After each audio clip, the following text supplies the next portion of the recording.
yang siap kita isi dengan 1 butir telur seperti ini.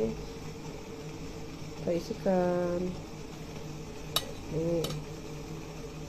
Setelah itu kita tutup ya, kita rapatkan nih. Ini pempek kapus tulamnya siap kita rebus.